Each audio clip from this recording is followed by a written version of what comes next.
Hello guys, today I want to show you how to add a button in Google Form, a submit button here.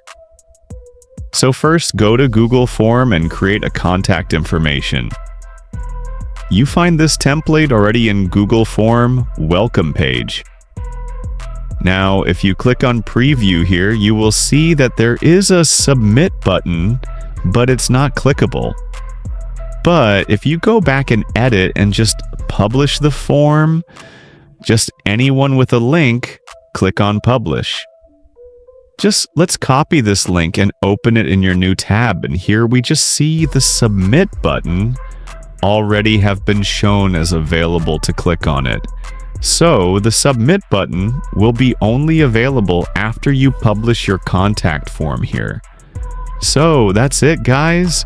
If you found this hack helpful, don't forget to like and subscribe and leave a comment. See you in the next video.